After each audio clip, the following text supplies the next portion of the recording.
오늘은 다니엘서 6장 1절부터 9절 말씀을 본문 삼아서 다니엘의 총리과 다니엘을 향한 음모의 시작이라는 주제를 가지고 같이 은혜 나누는 시간 갖도록 하겠습니다. 다니엘서는 우리가 이 앞번에 이제 5장까지 하고 중단했는데 다시 이어가도록 하겠습니다. 이 다니엘의 그 5장의 내용은 벨사살이 성전 기물을 통해서 연회를 베풀다가 벽에 손글씨를 써서 메네메네 데겔 우바르신이라는 이런 글씨를 통해서 그 밤에 이제 벨사살이 죽임을 당하고 그 뒤에 이어 왕이 된 사람이 누구냐면 메데 사람 다리오입니다. 메디아 사람 다리우스라고 하죠. 이 다리오는 이 메데바사 그 과도기의 왕이라고 할 수 있습니다. 그래서 이 과도기의 왕으로서 6장의 내용은 말 그대로 크게 보면 다니엘이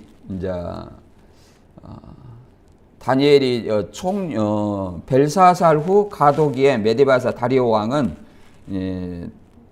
제국을 다스리기 위해 120도로 나누어 고관 곧 도지사를 세우고 그 위에 감독하는 총리 3명을 세우고 다니엘을 그 총리 3명 중에 그 수석 총리로 세우고자 이 다리오 왕이 생각을 했습니다. 이에 다른 고관들과 이제 총리가 다니엘을 시기하여 다니엘의 잘못을 찾으려고 했으나 찾지 못하자 다니엘의 신앙을 이용하여 다니엘을 제거하기 위해 왕에게 금령을 제정하도록 유도했습니다. 금령은 뭐냐? 30일 동안 왕이 다른 신이나 사람에게 기도하지 못하도록 하는 것이었고, 이를 어길 경우에 사자굴에 던져 넣게 하는 내용이었습니다. 다니엘은 이 금령에도 불구하고 목숨을 걸고 하루 3번씩 기도하는 신앙을 실천했다는 내용이 본문에 나옵니다. 그래서 이 배경을 우리가 좀 알아보면 다리오는 메데바사를 통합하여 바사 제국을 건설하는 고레스의 외삼촌으로, 고레스는 메데바사 연합군의 실질적인 권력을 장악하고 있었습니다. 바사 제국을 세우기 전 다리오를 존중하여 메데바사 과도기 제국의 황제로 내세운 후 약 2년 뒤 왕위를 양위받고 바사 제국, 페르시아 제국을 건설하게 됩니다. 이 고레스가 바벨론 포로 귀환 칙령을 반포한 것은 다리오로부터 왕위를 양위받은 후 직후로 이는 다니엘이 다리오에게 거의 절대적인 신임을 받았기 때문이라고 얘기합니다.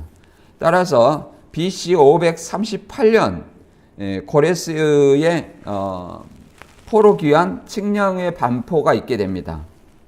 이것이 에스라나 느헤미야를 보면 하나님의 감동으로 되었다고 되어 있지만 다니엘의 영향도 있었던 것으로 볼 수 있다고 말합니다. 하나님께서는 다니엘을 바벨론 포로 잡혀가게 하시고 바벨론과 메데바사 제국에서 최고위직에 오르게 하시는 데에는 이러한 뜻이 숨어 있었다고 말합니다. 그래서 이 본문의 내용은 다리오 왕이 제국을 이제 효율적으로 이제 120개의 어떤 지방으로 나누고 여기를 이제 지방 장관을 세우는 거죠. 그 위에 다니엘을 포함한 3명의 총리를 임명하고 그들을 감독하도록 했고, 다니엘의 이제 탁월함과 청년함으로 인해 그를 수석 총리로 세우려고 했습니다. 이에 다니엘을 질투한 다른 총리들과 장관들이 다니엘을 제거하려 음모를 꾸몄습니다. 그의 정직함과 충성심 때문에 어떤 흠도 찾을 수 없었죠. 이에 다니엘의 신실함과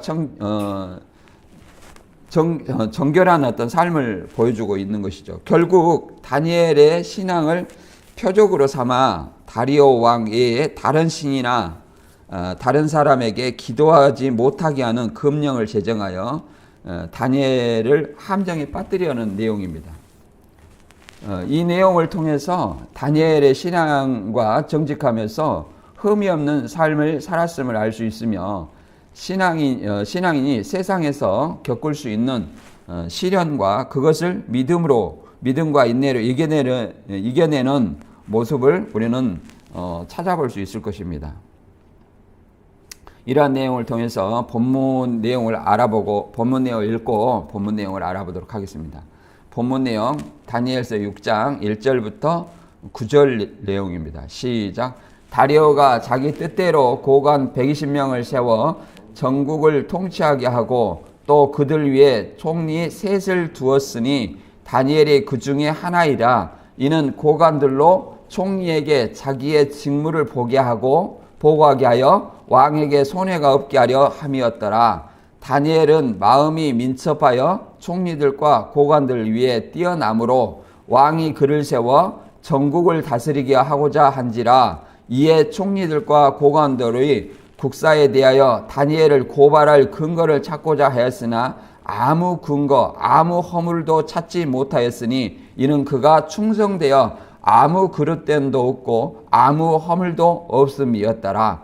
그들이 이르되 이 다니엘은 그 하나님의 율법에서 근거를 찾지 못하면 그를 고발할 수 없으리라 하고, 이에 총리들과 고관들이 모여 왕에게 나아가서 그에게 말하되 다리오 왕이여 만수무강하옵소서. 나라의 모든 총리와 지사와 총독과 법관과 관원의 의논하고 왕에게 법률을 세우며 한 금령을 정하실 것을 구하나이다. 왕이여 그것은 곧 이제부터 30일 동안에 누구든지 왕 외에 어떤 신에게나 사람에게 무엇을 구하면 사자굴에 던져 넣기로 한 것이니이다.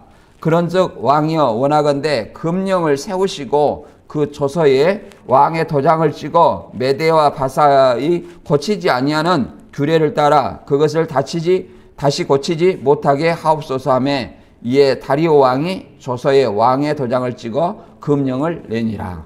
아멘. 이 내용은 이제 읽어봤듯이 이제 벨사살 바벨론이 끝나고 그 다음에 바벨론 벨사살 왕이 죽고 나서 교만과 신성모독으로 해서 죽었죠. 죽고 나서 이 다리오가 메데바사 과도기의 나라 페르시아 왕이 고레스가 페르시아 왕 제국을 세울 때까지 이 메데바사 과도기의 왕으로서 사건입니다. 이 다리오 왕도 다니엘을 굉장히 총애했다는 것을 알 수 있습니다. 그리고 이 120명의 지방 관리 위에 3명의 총리직을 세웠고 그 3명의 총리 위에 또 다니엘을 최고의 자리에 수석 총리 자리에 앉히고자 마음을 먹었습니다. 이에 이제 그 고관들, 장관들과 총리들이 다니엘을 시기해서 이제 어떻게 해서 다니엘을 고발할까 이런 잘못을 찾으려고 했으나 찾을 수 있었어요, 없었어요? 아무도 없었습니다. 그래서 이 다니엘을 잘 알고 있는 그 다른 고관과 총리들은 이 다니엘은 하나님을 섬기는 사람이기 때문에 율법에서 그의 신앙에서 근거를 찾지 못하면 그를 고발할 수 없겠다 하고 함정을 파는 거죠. 그래서 그 다리오 왕을 생각하는 것처럼 마치 황권을 강화하는 것처럼 유도해서 함금령을 세워서 30일 동안 누구든지 왕 외에 다리오 왕 외에 어떤 신이나 사람에게 무엇이든지 구하면 사자굴에 던져 넣기로 이렇게 금령을 세운 거죠. 그래서 메대와 바사에 변하지 않는, 바꾸지 못할 규례로 이렇게 도장을 찍어서 이렇게 한 겁니다. 그러나 이제 우리가 다 알다시피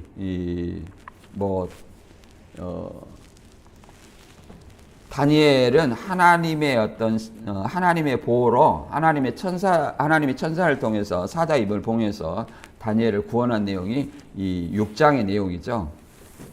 6장은 이제 메대 사람 다리오가 국가 편제 그 내용을 통해서 전국의 수속 총리로 중용하고자 하는 내용입니다.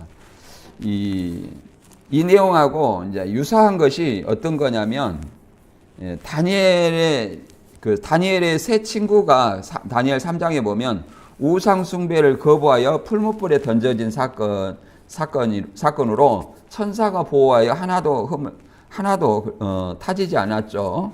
그리고 느부갓네살이 하나님을 인정하는 어떤 사건이었습니다. 다니엘 6장은 다니엘의 세 친구가 아니라 다니엘이 하나님께 기도하여 사자굴에 던져졌으나 천사를 보내어 사자 입을 막으셨고, 다리오는 하나님의 능력을 선포하여 경외하도록 반포합니다. 이런 내용이 이제 좀 차이점이라고 말할 수 있죠. 6장 1절에 3절 같이 읽어보겠습니다. 다리오가 자기의 뜻대로 고관 120명을 세워 전국을 통치하게 하고 또 그 위에 총리 셋을 두었으니 다니엘이 그 중에 하나이라. 이는 고관들로 총리에게 자기의 직무를 보고하게 하여 왕에게 손해가 없게 하려 함이었더라. 다니엘은 마음이 민첩하여 총리들과 고관들 위에 뛰어나므로 왕이 그들 위에 그를 세워 전국을 다스리게 하고자 한지라. 이게 전국의 총리로 세우고자 한 것이죠. 전국의 총리를 세우고자 이렇게 한 얘기입니다. 이러한 어떤 사례는 말 그대로 굉장히 성경에서 보면 많이 있죠. 첫째는 이제 요셉 때 얘기입니다. 요셉이 요셉의 그 창세기 41장에 보면 요셉이 애굽의 바로의 신임을 받아 나라의 총리가 되는 어떤 사건이죠. 감옥에서 꼼풀이를 잘해가지고 결국은 애국의 7년 풍년, 7년 흉년 이걸 꼼풀이를 해가지고 애굽의 총리가 세워지는 거죠. 또 느헤미야 2장에 보면은 페르시아 왕 아닥사스다 아래서 신임받아 예루살렘 성벽 재건을 이끌었던 느헤미야는 페르시아 제국에서도 지도자로 활동했었습니다. 이렇게 하나님께 신실한 신앙을 지킨 사람들은 말 그대로 이방의 포로 되어 있는 중에서도 하나님의 보호 아래서 최고위직을 수행했다는 것을 우리가 알 수 있습니다. 그래서 이 다니엘서에서도 마찬가지로 3장에서는 그런 어떤 일이 있어요. 4장에서도 이렇게 하나님의 보호를 받을 수 있었던 것은 뭐라고 얘기하냐면 4장 9절에 보면 박수장 벨드사사라 내 안에 거룩한 신들의 영이 있은즉 어떤 은밀한 것이라도 내게 어려운 것이 없는 줄 내가 아노니 내 꿈에 본 환상을 해석하여 내게 말하라. 이렇게 말합니다. 다니엘에게 있는 신들의 영이 있은즉, 오늘날에 보면 이제 성령을 얘기하겠죠. 이 신들의 영이 있기 때문에 하나님의 보호를 받아서 꿈풀이도 하고 이 하나님의 신실함을 지킨 그에게 이렇게 총리까지 나아갈 수 있는 은혜를 입었다 말할 수 있겠습니다.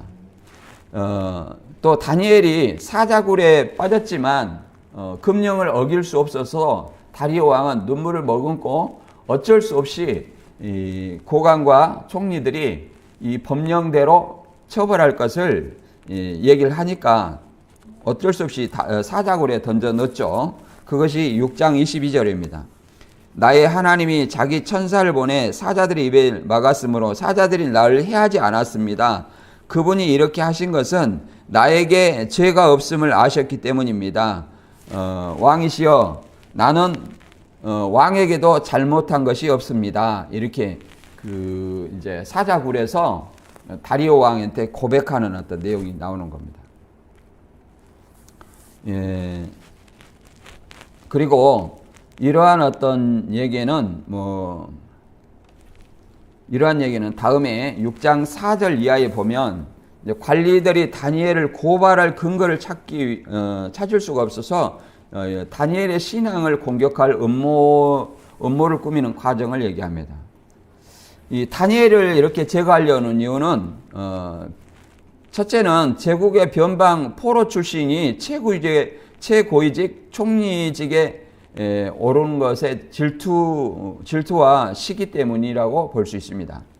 두 번째는 왕의 신임을 받을 정도로 탁월한 능력과 정직성으로 인해서 왕의 신임을 받았기 때문에 그것을 시기하고 질투했기 때문입니다.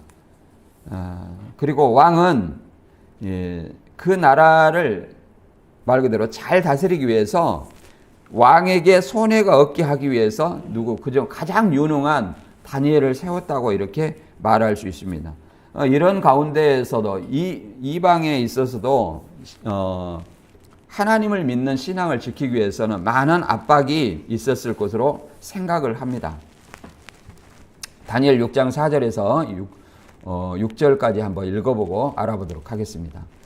이에 총리들과 고관들이 국사에 대하여 다니엘을 고발할 근거를 찾고자 하였으나 아무 근거 아무 허물도 찾지 못하였으니 이는 그가 충성되어 아무 그릇됨이 없고 아무 허물도 없음이었더라. 이렇게 말합니다. 누가복음 16장에 보면 불의한 청지기에 대해서 얘기를 합니다. 지극히 작은 일 하나에 충성되지 못하면 누가 너희에게 큰 것을 맡기겠느냐 이렇게 말합니다. 비록 다니엘은 이방에 포로로 끌려왔지만 이방에게 충성되 일해서 왕의 신임을 받아서 이것까지라도 하나님의 은혜를 입어서 총리직에 올라갈 수 있었다는 것을 알 수 있습니다. 또한 요셉도 창세기 39장에 보면 보디발의 아내로부터 억울한 누명을 썼으나 그의 정직함과 신실함을 변치 않았기 때문에 하나님의 은혜로 감옥에서 간수장으로 관리를 맡았고 죄수들을 관리하는 간수장으로 맡았고 여기서 이제 바로의 꿈을 해석하여서 결국은 애굽의 총리가 되는 은혜를 입었습니다. 이 다니엘도 80대 중반의 나이라고 추정할 수 있는데 어떤 잘못이나 흠을 찾을 수 없이 유능하게 이 나라 일을 처리해 왔다는 것을 알 수 있고 그걸로 인해서 다리오 왕의 신임을 받았다고 말할 수 있습니다. 다리오 왕이나 또 누구예요? 이후에 왕이 된 고레스에게도 신임을 받았겠죠. 이런 것은 사무엘도 자기의 정직함을 다윗의 사무엘에게 백성들이 이제 왕을 세워달라 우리도 이방인 같이 이렇게 기도할 때 사무엘이 이제 마지막 연설을 할 때 자기의 청렴함을 고백하는 내용에서도 알 수 있습니다. 사무엘상 12장 3절에 보면 내가 여기 있나니 여호와 앞에 그의 기름 부음을 받은 자 앞에서 내게 대하여 증언하라. 내가 누구의 소를 빼앗았느냐? 누구의 나귀를 빼앗았느냐? 누구를 속였느냐? 누구를 압제했느냐? 내 눈을 흐리게 하는 뇌물을 누구의 손에서 받았느냐? 그리하였으면 내가 그것을 너희에게 갚으리라 하니 그들이 이르되 당신이 우리의 일을 속이지 아니하였고 압제하지 아니하였고 누구의 손에서든지 아무것도 빼앗은 것이 없나이다. 이렇게 고백을 합니다. 그래서 이것은 사무엘을 통해서 이 하나님의 선지자의 사역을 만족하지 못하고 이방인처럼 왕을 세워서 우리를 통치하게 하라 이런 어떤 주문을 했기 때문에 이 마지막 이런 어떤 연설을 하게 됩니다. 그래서 그것을 이제 백성들도 청렴하고 정직했다는 것을 인정하고 있는 거죠. 이 다니엘을 말 그대로 다니엘을 이방 종교 의식에 참가하지 않았고 안식일에 기도하는 것을 알게 되는 어떤 이런 것들을 통해서 이 고관과 총리들이 이제 다니엘을 고발할 근거를 찾고자 하는 거죠. 그래서 이 다니엘이 하루 3번씩 기도하는 내용이나 율법을 준수한다는 내용을 이 사람들은 잘 알고 있었습니다. 그래서 6장 9절에서 10절에 보면 이렇게 나옵니다. 이에 다리오 왕이 조서에 왕의 도장을 찍어 금령을 내니라. 그래서 10절에 다니엘이 조서에 왕의 도장이 찍힌 것을 알고도 자기 집에 들어가서는 입방에 올라가 예루살렘을 향한 창문을 열고 전에 하던 대로 하루 3번씩 무릎을 꿇고 기도하며 그의 하나님께 감사하였더라. 이렇게 얘기합니다. 금령이 다리오 왕 외에 어떤 신이나 어떤 사람에게 무엇을 구하면 사자굴에 던져질 것이라는 것을 알면서도 어떻게 했어요? 다니엘은 하루에 3번씩 하나님께 기도하는 신앙을 저버리지 않았다고 얘기를 합니다. 그렇기 때문에 결국은 이 사건으로 인해서 다니엘은 어떻게 됩니까? 사자굴에 던져지게 되는 겁니다. 다니엘의 신앙을 악용하여 30일간 금령 제정에 대해서 한번 6장 7절부터 9절까지 한번 읽어보겠습니다.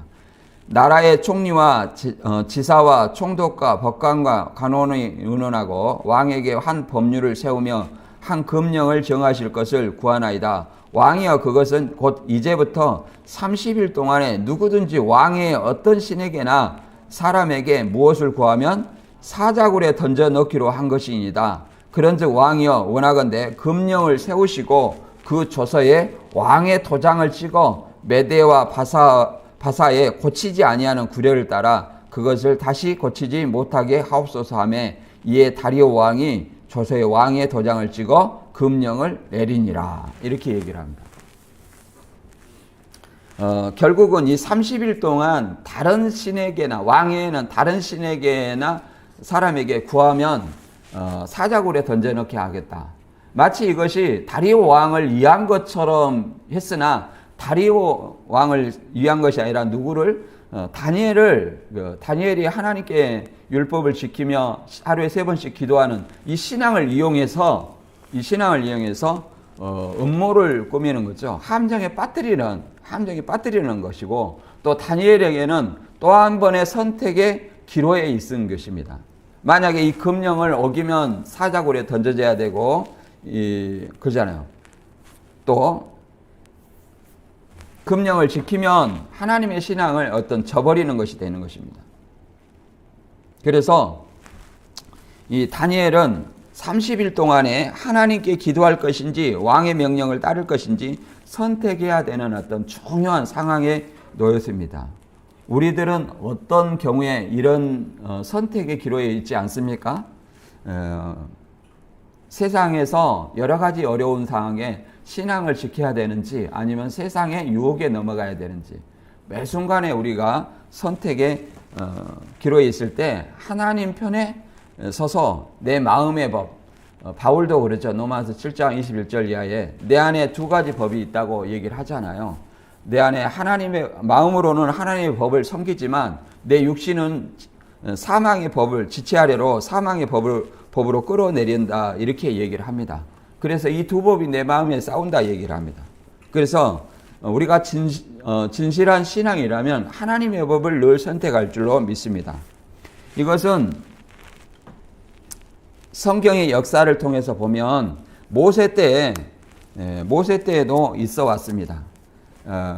하나님을 두려워한 어떤 히브리 백성들이 애굽왕의 명령을 어기고 남자 아기들 살린 사건입니다. 그때 모세도 살렸었죠. 출애굽기 1장에 나와 있는 것이죠. 또 여호수아서에서도 이렇게 얘기를 합니다.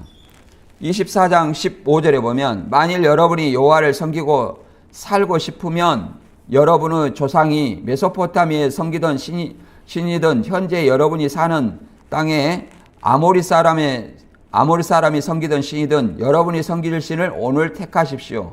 나와 내 가족은 여호와를 섬기겠습니다. 이렇게 어떤 신을 섬길 것인지 선택의 순간이 주어졌을 때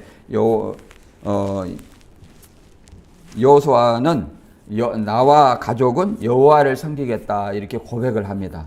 우리는 어떻습니까? 또 사도행전 4장 18절 이하에 보면 유대인들은 도무지 예수의 이름으로 가르치지 말라고 이렇게 박해를 합니다. 그랬을 때 베드로와 요한은 뭐라고 말합니까?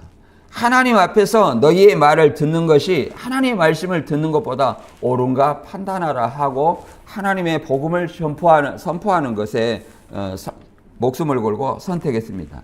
이러한 어떤 선택들은 말 그대로 목숨 걸고 하는 신앙의 선택이었습니다. 우리가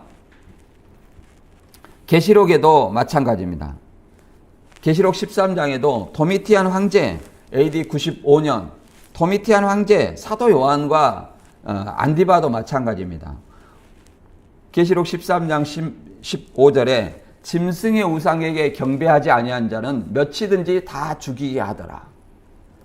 짐승의 우상 곧 하나님이 아닌 도미티안 황제의 그 신상에게 경배하지 아니하면 주와 하나님으로 이렇게 고백하지 아니하면 누구든지 다 죽이게 돼 있다는 거예요. 그러나 예수님은 마태 10장 28절에 뭐라고 말합니까? 몸은 죽여도 영혼을 죽이지 못하는 자를 두려워 말고 오직 몸과 영혼을 지옥에 멸하는 자를 두려워하라 이렇게 얘기를 합니다. 그런 것처럼 이 사도 요한은 황제 숭배를 거부해서 독약이나 또 가마솥이나 이런 어떤 위협에서도 하나님 보호 아래서 밤모섬으로 유배됐습니다. 그리고 이 안디바는 순교의 길을 걸어갔습니다. 그리고 155년경에 이 폴리캅은 황제 숭배를 거부해서 어떻게 했습니까? 화형에 처해졌습니다. 그는 86세 때에 이렇게 고백했다고 말합니다. 황제 숭배, 예수님을 부인하고 황제 숭배를 하라고 했을 때 지금까지 86년 동안 살면서 예수님은 한 번도 나에게 잘못한 일이 없는데 어떻게 내가 그분을 저버릴 수 있겠습니까? 하고 스스로 화형당하는 것을 선택했다고 말합니다. 이 다니엘도 마찬가지예요. 다니엘도 이 왕의 금령을 어겨 신앙을 지킨다면 사자굴에 던져져요. 그러나 지키면 자기 목숨은 보존합니다. 다니엘은 목숨을 걸고 어떻게 했어요? 늘 하던 대로 하루에 3번씩 기도하는 그거를 기도를 올렸습니다. 그리고 하나님께 감사했습니다. 이걸 무리들이 발견하고 이제 고소를 하게 되는 거죠. 그래서